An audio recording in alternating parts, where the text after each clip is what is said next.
주일로 하나님께 예배를 드립니다.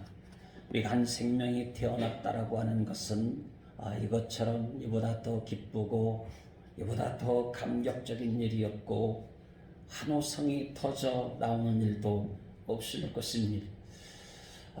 그런데 세계적으로 나타나는 현상들은 저출산으로 인해서 온 나라가 많은 고심을 하고 있는 상태에 있습니다. 어떻게 하든지 간에 출산율을 높여서 국가의 정책을 출산에 맞추고 강국을 만들고 평화로운 나라를 만들고 행복한 삶을 살아가기 위해서 온 힘을 쏟고 있는 것을 볼 수가 있습니다. 여러분, 출산율이 낮아지면 어떤 일이 생길까요? 출산율이 낮아지면 인구가 작아지면 어떤 일이 생길까요? 단순하게 생각해서 노동력이 떨어지고 생산력이 높아질 수가 없다는 것입니다. 여기 함께 어울림의 대상이 적어지기 때문에 오는 부작용들이 크게 나올 수밖에 없다는 이야기입니다. 사람들이 많지 않습니다. 적습니다. 그리고 노령화 사회가 드는 것은 도말할 것이 없지만 전 세대가 됐든지 간에 노령화 시대가 됐든지 간에 그것은 사실 그렇게 중요한 게 아니죠. 오늘 이 땅에서 지상에서 살아갈 때에는 이 연령의 평균대를 이루는 것은 대단히 소중한 일이죠. 그러나 오늘 하나님의 나라의 관점에서 볼 때에 오늘 인구가 불어난다. 출산율이 높아져야 된다. 사실 생명을 잉태하는 것은 하나님의 뜻이죠. 생육하라고 말씀하시잖아요. 번성하라고 말씀하시죠. 그리고 충만하고 다스리라고 말씀하시죠. 매우 성서적입니다. 그런데도 불구하고 우리가 이렇게 출산율이 낮아지면 함께 만날 수 있는 사람들이 적어지는 것이죠.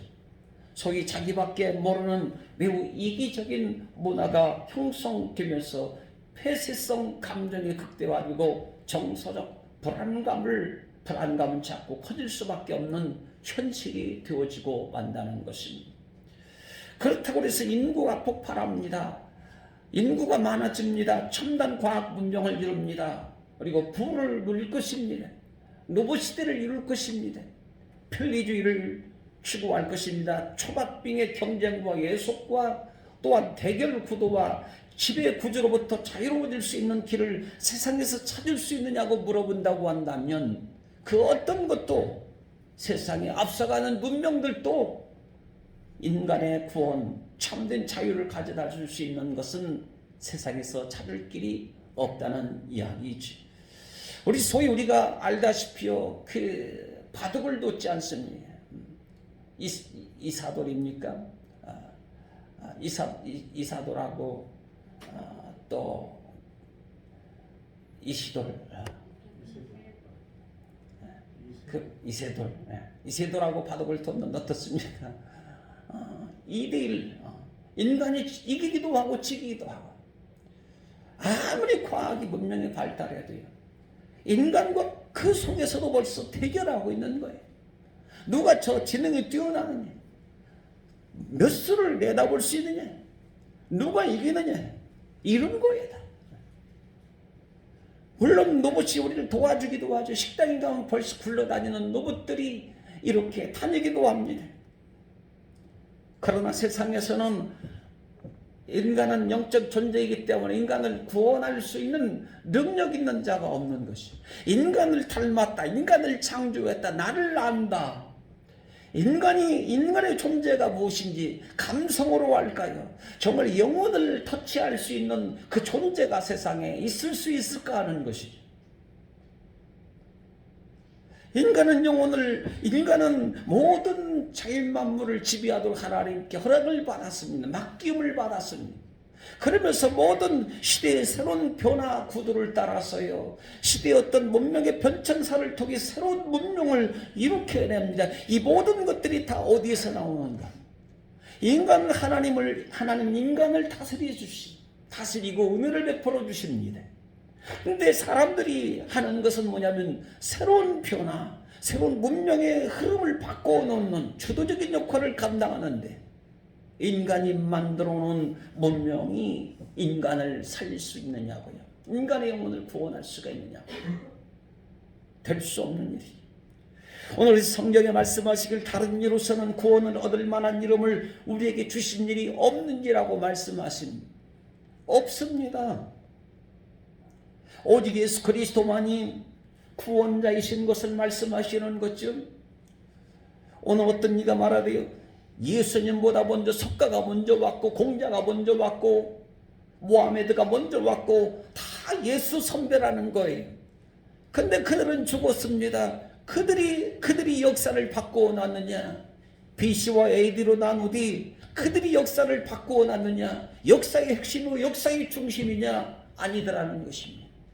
아무리 뛰어난 현자고 아무리 뛰어난 성인일지라도 아무리 뛰어난 지식인일지라도 그러나 역사의 중심을 어떻게 됐는지 몰라도 그것은 인간이 노력해서 된 것이 아니고 하나님의 주도적인, 하나님의 섭리고 하나님의 경륜 속에서 인류 역사의 그 중심의 핵을 분기점을 예수 그리스도에다 두고 있다고 하는 것은 놀랄만한 일인 겁니다.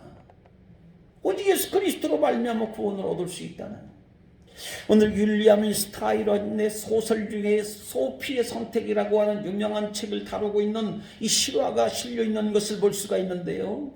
독일의 아우슈비츠 수용소에 끌려간 소피라고 하는 여자아이가 있었는데, 독일 장교에 있던 이 노들치 헤스라고 하는 사람의 수족이 되어서 집안일과 사무실 일들을 다 도맡아서 할 뿐만 아니고 온 충성을 다 바쳐서 거기에서 그야말로 종처럼 이렇게 살더라는 이야기를. 이 헤스 장교는 유대인들을 어떤 인물이었는가 하면 유대인들을 독가스실에 죽게 했던 죽음의 공장을 운영하는 사람으로서 소설 가운데 나오는 내용 중에 한 가지는 뭔가 하면 이 소피라고 하는 여자아이가 헤스 장교의 군화를 소피의 여자아이의 혀로 핥아 닦더라는 이야기가 언급되고 있다는 것입니다. 여기에요, 인간의 존엄감 앞에 끓어오르는 이 수치심이 있는 거 아닙니까? 어떻게 사람이 어떤 종과 같은 존재일지라도 그 장교 헤스라고 하는 장교 군화를 혀로 핥아 닦을 수 있나? 그 수치, 분노, 모멸감이라고 하는 것은 이루 말할 수 없는 일인데도 불구하고 이 소피라고 하는 아이는 인간의 존엄성까지 짓밟힘을 받으면서도 헤스 장군과 더불어서 더 친하게 지내며 살고 있더라고 하는 것입니다. 이유가 뭐냐는 것이죠. 이유는 그렇다고 합니다. 그렇게 하는 것이 무엇을 하든지 간에 다 시키는 대로 전부 다 하고 있는 이 소피의 모습, 어린 나이의 모습이죠. 그것이 바로 자신의 생명을 지켜내는 피난처가 되기 때문에 그렇게 아무렇지도 않은 것처럼 인간의 존엄성을 헤쳐가면서도 거기에 남겨져 있더라는 것입니다. 이를 가리켜서 말하기를 희생된 자 존중으로 이름 붙여지고 있다는 사실입니다. 이 인간의 진정한 피난처는 누구이며 오늘 근심과 이 두려움으로부터 불안과 위협으로부터 벗어날 수 있기 위해서 이 죄인된 인간이 아니고 예수님의 탄생이 절대적으로 필요하다는 것을 역설해 주시는 말씀인 것이지. 인간은 인간을 종으로 삼고 지배를 할 수가 있지만 인간은 인간을 구원할 수 있는 그러한 자구적인 능력이 주어져 있지 않다는 것입니다. 오히려 자기 어떤 편리와 자기 해방과 자유를 추구하기 위해서 어쩌면 구속 속에 예속 속에 갇혀있고 어떤 노예와 종사로 사는 것 같지만 그러나 인간은 인간을 구원할 수 있는 힘이 없다는 것입니다. 살기 위해서 몸부림을 치는 거 아닐까요? 이스라엘 민족이 바벨론 포로, 이스라엘 민족이 애굽에 400년 동안 같이 사는 인생들을 살았습니다. 물론 하나님께 사시는 일들이었습니다. 그들이 제한시키는 일들이 참 많았습니다. 찬송하지 못하게 했습니다. 여호와 이름을 마음껏 부르지 못하게 했습니다. 숨어서 기도했습니다. 숨어서 예배했습니다. 때로는 비웃음을 당합니다. 그 누구도 인간의 참된 안식과 죄인됨에서 건질 자가 세상에는 없다는 이야기인 것입니다. 여러분, 인간의 피난처는요, 인간의 피난처는 올무가 있다고 성경은 말씀하세요. 인간을 의지하지 말라는 것입니다. 인간을 전적으로 신뢰하거나 따르다가는 자칫 잘못하여서 인간의 올무가 될 수가 있다고 솔로몬은 잠언서에서 말씀해 주시는데, 오늘 사람은 자기 위험이 따라오면 순식간에 독살스러운 죄의 기운을 이겨내지 못하면 무슨 대가를 치르더라도 마음이 편해질 때까지 자신을 보호하고 변호하기 위해서 범민과 싸울 수밖에 없는 이 나약함을 지니고 있는 것이 인간의 모습이라고 하는 사실인 거지. 여러분, 예수님이 이 땅에 인간의 몸으로 오셨지 않습니까? 이것은요, 자발적 통제라고 말하게 됩니다. 그렇다고 해서 예수님께서 하늘 영광의 보좌를 버리시고 이 땅에 사람의 모습으로, 인간의 모습으로 오셨지만 세상의 욕구가 예수님에 대해서 지배하도록 놓아두는 주권적 결정에 대해서요, 잠식당하게 되는 것은 아니었다는 사실입니다. 누구도 예수님을 결박하나 묶어둘 수가 없었습니다. 죽음의 권세, 사망의 권세, 십자가의 죽음도 예수님을 가둘 수가 없었던 것이죠.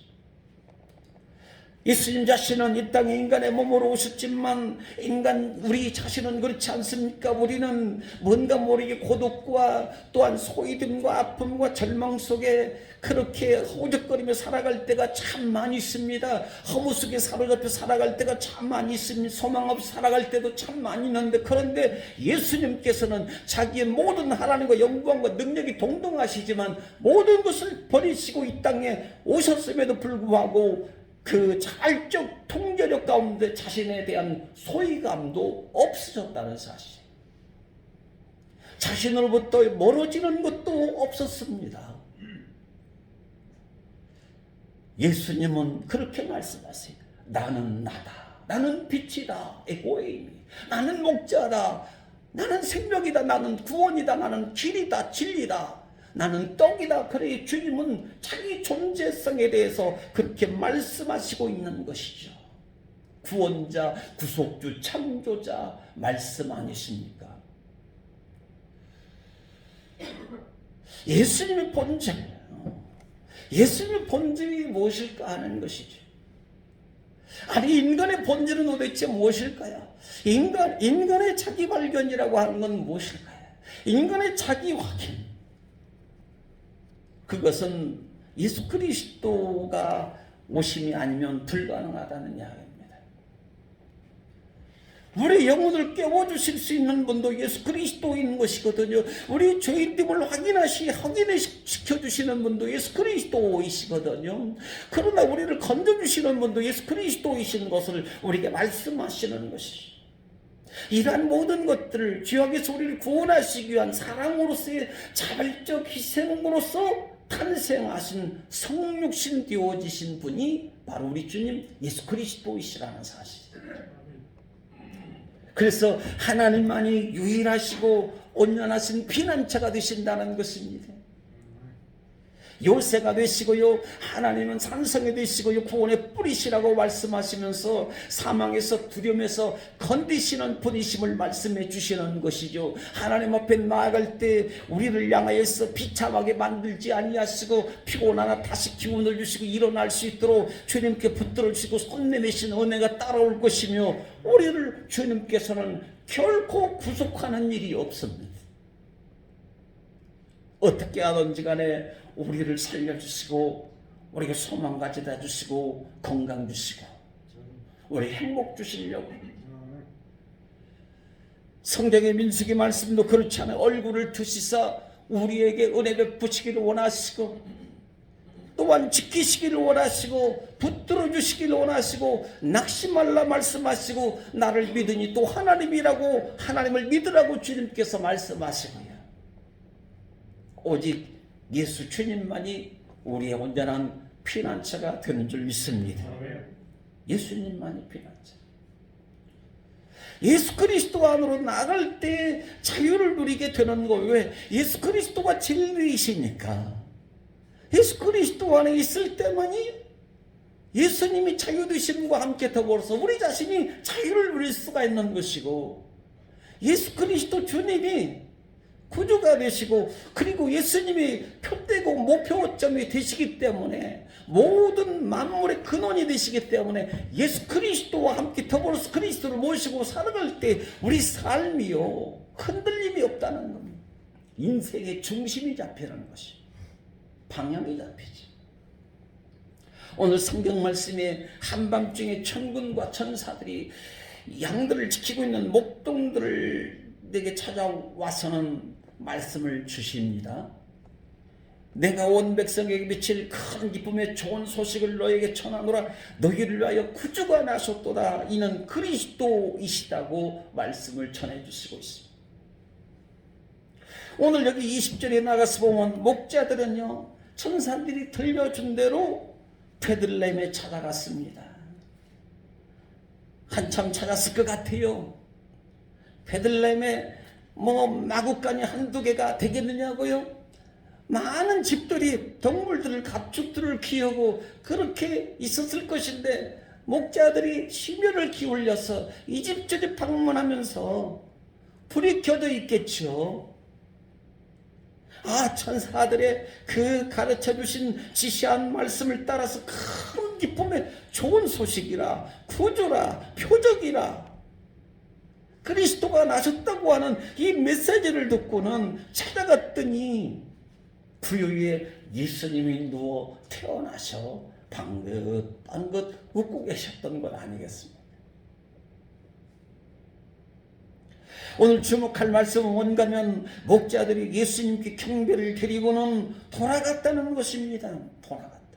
예수님께 경배를 드리고 돌아갔더라. 동방박사들도 마찬가지죠. 황금유황 몰약을 가지고 찾아와서 예수님께 경배를 드리고는 그리고 제갈 길로 다시 돌아갔다는 그러한 말씀이 언급되어지고 있는데, 오늘 돌아갔다고 하는 것은 뭐냐면 예수님께 찾아오기까지 가졌던 그들의 마음, 그들이 들었던 메시지는 무엇이냐 하는 것이거든요. 그들의 믿음은 도대체 무엇이었는가 하면 그들에게 천사들이 했던 말을 기억합니다. 그 했던 메시지를 목자들은 예민치 않고 그대로 믿고 받아들이고 순종하고 뭐라고 말씀하셨던 거예요? 구주가 나셨다는 겁니다. 구주가 나셨다. 우리 한번 고백합시다. 구주가 나셨습니다. 구주가.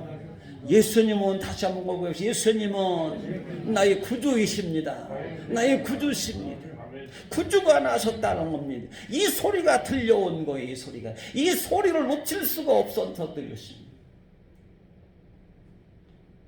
수많은 사람들이 예수님이 나섰다, 왕이 나셨다고, 아니 동방박사들이 예루살렘에 찾아와서 외치잖아요. 이곳저곳 다니면서 많은 종교 지도자들에게 묻기도 하고, 아니 왕이 난 걸로 알고 있는데, 왕이 분명히 났는데 어디에 나셨는지 알고 있느냐고 아무도 관심이 없습니다. 관심이 없습니다. 예수님이 나셨다고, 왕이 나셨다고 그렇게 외치고 선포하고 마음이 안절부절하며 예수님 찾아 나아가 경배를 하기를 원하지만 관심받게 대상으로서 자기들의 삶 속에 매여있는 이들이 너무 많았던, 그런데 목자들이 달려간 거예요. 달려갔습니다. 여러분, 누가 성탄 예수님의 태어나심을 맞이하는 사람이 될 수 있을까 하는 이야기를 하고 있는 거거든요. 누가 예수님이 구주요 그리스도라고 믿고서 그 말씀을 주셨음에도 불구하고 복음을 계시해도 마찬가지잖아요. 복음을 주어도 들었다 할지라도 주가 그리스도이시고 나의 구원자시라고 한다면 내가 교회에 나가 하나님 앞에 나가서 그분을 나의 왕으로 모셔야지, 구원자로 구주로 주로 모셔야지 하고 나와 경배할 수 있다고 한다면 얼마나 축복된 일이겠습니까? 코로나로 인해서요, 한 일간 기독신문에는 40%의 기독인들이 떨어졌다. 40%. 헤아릴 수가 없잖아요. 열에 4명이 떨어진 거예요. 예수님을 만났을까요? 예수님을 만났었을까요? 얼마나 교회가 아프겠습니까? 아니 얼마나 하나님 주께서 주의 눈물이 많이 흘리시겠어요. 그래서 하는 말이 종말이다. 환난의 시대다. 우리의 믿음, 우리의 중심을 예수 그리스도께 두지 못하고 세상에 두고 있는 것이 아니냐. 이때라 이때라. 구원받을 때가 이때가 아니고 이때라 세상으로 나가 세상의 쾌락과 행복을 추구하고 싶어 하는 육신의 정욕과 안목을 쫓아서 세상 자랑거리를 쫓아서 뛰쳐나가버리는 이러한 안타까운 아픔의 시대를 겪고 있다는 이야기. 그러나 우리는 예수님이 나의 구주이시니 우리는 영원한 영생의 구원과 축복을 받고 있는 하나님의 상속자가 된 줄 믿습니다. 믿음을 빼앗길 수가 없습니다. 세상을 지으신 분이 그거 없이는 된 것이 없다. 예수 그리스도가 없이는 된 것이 없다고 말씀하시면서 우리에게 모든 것을 다 안겨놔 주신 예수 그리스도 주인 되신 주인을 저버리고 나가서 세상에 허망된 것이 영혼을 빼앗기는 일이 너무 많다는 이야기. 오늘 누가 성탄을 맞지 않은 사람이 되는가 하면 권위주의, 공로주의, 관료주의와 개인주의라고 하는 자신의 생각과 신념과 경험을 바탕으로 하는 이 자신의 독단적인 힘을 내세우고 싶어하는 편향되고 획일적인 매립형 권력과 힘에 기준하여 세상 배경으로 살아가는 사람에게는 축복된 성탄이 올 수 없다는 이야기입니다. 단적으로 말하면 이 부자가 천국에 들어가기 어렵다, 낙타가 바늘귀로 들어가기가 힘든 것처럼 천국에 들어가기가 힘들다고 하는 말씀과 같다는 이야기인 것이죠. 바늘귀가 보이냐고요? 바늘귀가 나이가 아직도 젊은데 그 바느질 하려면 바늘귀가 잘 안 보여서 한참 동안 이 바늘 그 귀를 통해서 이 실을 집어넣어서 이걸 바느질을 해야 되는데 한참 걸려요. 한참.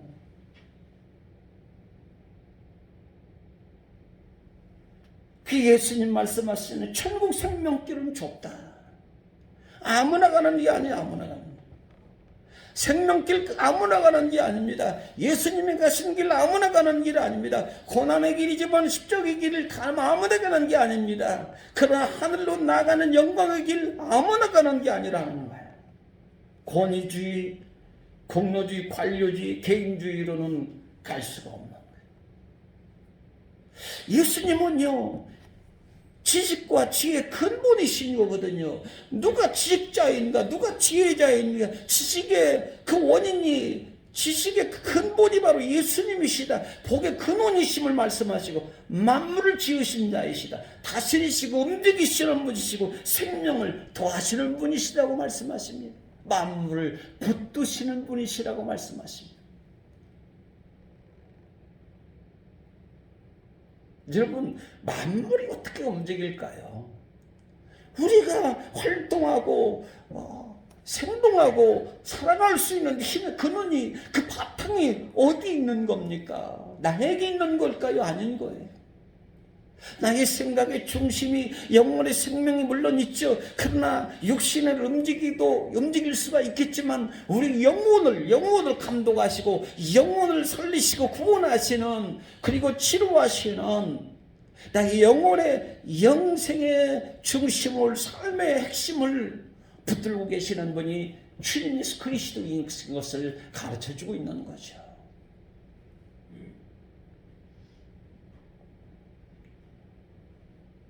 오늘 세상 그 누구도요 주님 앞에 내 것을 내세우거나 더 높다 하며 교만할 수가 없다는 이야기입니다.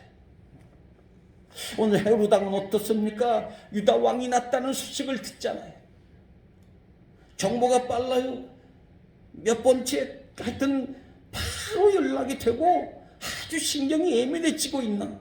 그래서 2살 나이 사내 아이들을 다 죽이는 악마의 행패를 서슴없이 감행해버리는 거 아닙니까? 이때 예수님께서 천사들이 또 지시하신 음성 듣고 애굽으로 도피하여 피난하여 나가지 않습니까? 거기에 예수님의 애굽 땅에 가면요 예수님 피난교회가 세워졌어요. 역사적인 사실적 근거가 남겨져 있는 거예요. 오늘 여러분 누가 무엇을 위하여 예수님을 맞이할 수 있겠느냐는 거거든요. 오늘 관료주의 성전의 제사장 레위인이라고 하여 어둠과 이 죽음의 그늘에서 구원하실 예수님을 맞이하는 게 아니었다는 것입니다.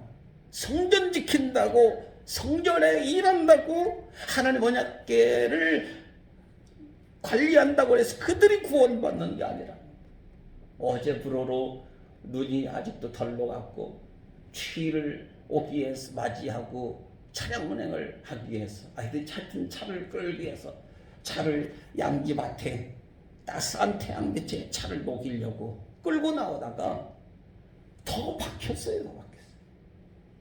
그 차가 눈 속에 박혀가지고 아무리 굴려도 30분 이상 굴려도 안 나오는 거예요. 이런 말을 안 하려고 그랬는데 그 옆에 교회 목사님이 나오시더라고요. 그러니 이제는 좀 도와주시겠다 싶었어요. 그랬더니 자기 교회 안마랑 조금 깔짝깔짝 쓸고는 없어졌어요. 혼자 남았습니다. 온갖 모래 갖다가 뭘 벽돌 주워다가 온 노력을 다해도 차가 안 빠지는 거예요. 근데 시간이 1시간쯤 갔어요. 아주 진땀이 나더라고요. 추운데. 근데 주변에 옆에 살던 원룸에서 젊은 부부가 나오는데요. 그들이 오자마자 도와드리겠습니다. 그러는 거예요. 야, 아유 감사하죠. 감사하죠. 어떻게 안 되네요. 도와주시면 감사하죠. 바로 서로 힘을 모아서 영차 해가지고 차를 아주 그래 가까스로 끄집어내가지고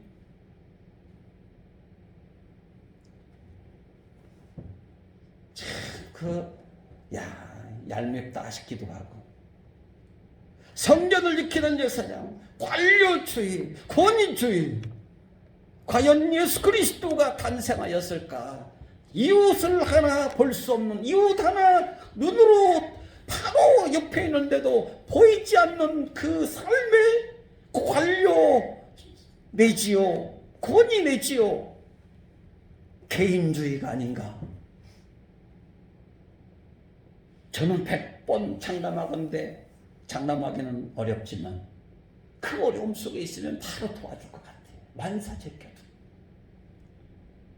그런데 그냥 가더라고요. 얼마나 실망했는지 몰라요. 야, 목사도 저럴 수 있구나. 난 성도님들에게 그래야 되겠다. 목사 믿지 말라고.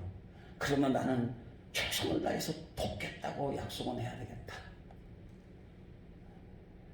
예수님을 맞은 사람이 어떤 사람이냐는 것이죠. 성탄을 기뻐할 수 있는 사람이 어떤 사람이냐는 것이죠. 오늘 예수님을 맞이한다고 하는 것은 뭐냐면 모든 세상의 우월주의를 내려놓고요, 베들레헴 마구간의 그 냄새나는 마구간을 경험해야 할 것을 오늘 말씀해 주고 있다는 것입니다.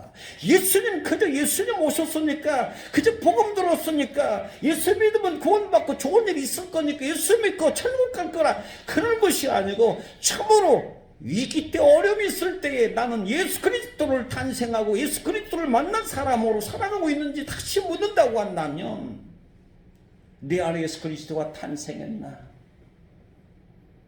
무거운 질문인 것 같아요. 가장 높으신 분 가장 낮은 자리로, 가장 영광스러운 하늘 영광의 자리에서 가장 누추한 자리까지 내려오신 그 예수님의 자리까지 내려가야만이 그 마구간에 그 냄새나는 그 자리, 추운 그 마구간 구유까지 내려가야만이 예수님을 찾을 수 있는, 예수님을 만날 수 있다는 것 아닙니까? 높은 자리에서, 좋은 자리에서만 예수님을 만나려고 그게 되냐고요? 못 만납니다. 거기에는 예수님이 없어요. 나의 영역을 정해놓고 경계를 정해놓고 이곳은 내 세상이라고 말하는 개인주의적인 노선을 통해서 따라간다고 한다면 그 속에 예수 그리스도께서 오시겠느냐고. 예수님을 모셔드릴 수가 없습니다. 안 됩니다. 성탄이 오질 않습니다. 오늘 내 안에 복음의 기쁨이 들어오기 위해서 예수님의 자리로 내려가는 것, 내 안에 예수님을 모신 자로서 오늘 세상을 품는 사람, 예수님을 모신 사람 어떤 사람이요? 세상을 품는 사람, 이웃을 품을 수 있는 경건한 능력을 지닌 그리스도인으로 살 수 있게 되어진다는 것입니다. 빌립보서 2장 8절에 그리 말씀하잖아요. 사람의 모양으로 나타나서 자기를 낮추시고 죽기까지 복종하셨으니 곧 십자가에 죽으시니라. 예수님이 죽을 일이 없잖아요, 사실. 예수님을 만난 사람은 어떤 사람인가 하면요, 인간의 자기 이념과 죄로 점철된 편견과 오만으로부터 벗어난 사람, 그래 벗어나기를 힘쓰는 사람들, 예수를 만날 수 있는, 예수를 만나는 사람, 자기 염려에 묻혀 인간의 가장 약한 것을 가장 강한 것으로 알고 있었던 거짓과 헛됨이라고 하는 것을 깨닫는 사람입니다. 예수님 만난 사람. 흑암과 진노의 심판과 죄악의 절망 가운데서 벗어날 수 없다는 것을 시인하는 사람, 그리고 복음의 기쁜 소식을 믿음으로 받아들이는 사람만이 예수님과 함께 살고 세상의 어둠 속에서 오늘 말씀처럼 평강의 길로, 평강의 빛의 길로 나아가게 되는 은혜가 우리에게 따라올 줄 믿습니다. 이게 예수 만난 사람이에요. 예수님 믿어도 자꾸 내 걸 주장하면 예수님 탄생은 안 되죠. 오늘 또한 예수님의 탄생은 찬양이 있었던 것이죠. 가장 큰 이슈가 되어 있는 것을 봅니다. 예수님이 왜 오셨을까라고 하는 것이죠. 바로 13절 말씀에 호련히 수많은 천군이 그 천사와 함께 하나님을 찬송하여 이르되 지극히 높은 곳에서는 하나님께 영광이요 땅에서는 하나님이 기뻐하심을 입은 사람들 중에 평화로다라고 노래합니다. 13절에 천군과 천사들이 찬양하였음이 팩트를 이룬 핵심을 이루고 있다는 것이죠. 찬양하였더라. 여러분, 예수님이 오시면 가장 크게 울려 퍼져야 되는 것은, 가장 크게 드러나야 되는 것은 뭐냐면 찬양이어야 된다는 거예요. 찬양이어야 돼. 기쁘다 구주 오셨네. 예수 믿어도, 하나님 믿어도 찬양을 올려드리지 않는 경우가 있지 않습니까?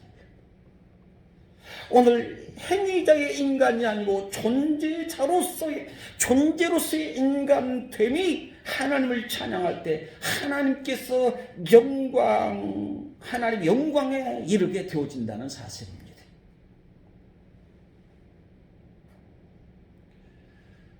오늘 찬양은요, 예수 그리스도 안에 들려지는 하나님의 사랑과 권능을 높이는 믿음을 가르쳐주는 거예요. 찬양은 영혼의 깊은 데서 울려 퍼지는 기쁨과 감격이죠. 감사의 근원이 되는 겁니다. 찬양. 감사하자 그러잖아요.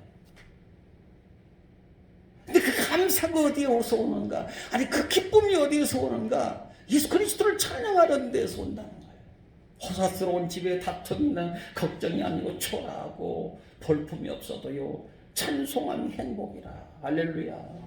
찬송함이 행복인 거예요. 찬송은요 날마다 하나님의 은혜와 도우심을 즐거워하는 감격신앙이거든요. 감격신앙. 주님 임마누엘의 축복이지. 찬송은 불행과 저주와 어둠에 떠나가는 역사가 있습니다. 찬송에 그런 능력이 와요. 전쟁의 승리를 가져옵니다. 찬양에는 불행과 저주와 어둠이 떠나가는 역사가 따라옵니다. 부정적이고 냉소적이고 비판적이고 파괴적인 생각과 이 불안과 걱정을 이기는 힘이 찬송 속에 있음을 믿어지시길 간절히 축복합니다. 찬송 속에, 찬양 속에 있어. 그래서 찬양을 마음껏 불러야 돼요. 예수 그리스도를 모시고 예수님의 탄생을 맞이한 사람은 예수님을 마음껏 찬양하는 거예요. 찬양할 때에 담대함이 생기는 거예요. 찬양할 때 기쁨이 넘쳐나는 겁니다. 탄식과 안숨이 지옥의 권세가 무너지는 역사가 찬송 속에 있다는 거예요. 찬송은 개인뿐만 아니고 함께 큰 목소리로 부를 때에 은혜가 넘쳐납니다. 찬양을 할 때는요, 온 힘을 다해서 주님 나의 찬양의 소리를 받으시옵소서. 큰 소리로 찬양과 영광을 할렐루야 여호와를 찬양하라 송축하라. 그분이 나를 죄악과 또한 질병으로부터 사망으로부터 나를 생명으로 강건케 하심으로 옮겨주셨습니다. 할렐루야 여호와를 찬양합니다. 할렐루야. 이런 은혜가 우리에게 깊어져야 되겠다는 것이죠. 야고보서 5장 13절 말씀하시길 너희는 주를 찬송하라. 호흡이 있는 자들은 찬송하라. 시편에 말씀하시죠. 찬송하라. 우리 삶은 하나님을 찬송하며 사는 거예요. 다른 것 하며 사는 게 아니에요. 찬송이 핵심이에요. 찬송이 중심입니다. 찬송이 신앙의 믿음의 표준인 거예요. 근거입니다. 예배를 통해 찬송하고 삶의 현장에 찬송하고 일하며 찬송하고 쉴 때도 찬송하고 이게 능력이라니까요. 이게 행복이고 이게 축복이라니까요. 여기 기쁨이 솟아난다니까요. 찬송합니다. 불안, 염려, 걱정이, 근심이 떠나가는 거예요. 저주가 떠나가는 거예요. 악한 사탄이 떠나가는 거예요. 대적이 떠나가는 거예요. 나의 영혼의 괴로움으로부터 자유로움을 누릴 수 있게 되어지는 거예요. 그래서 찬송하는 거예요. 그래서 찬송하였다고 말합니다. 예수 그리스도를 만나고 경배하고 그를 예수님을 본 이유를 바로 다 찬송하였다. 다 찬송하였다. 우리는 찬송의 승리자가 돼야 돼.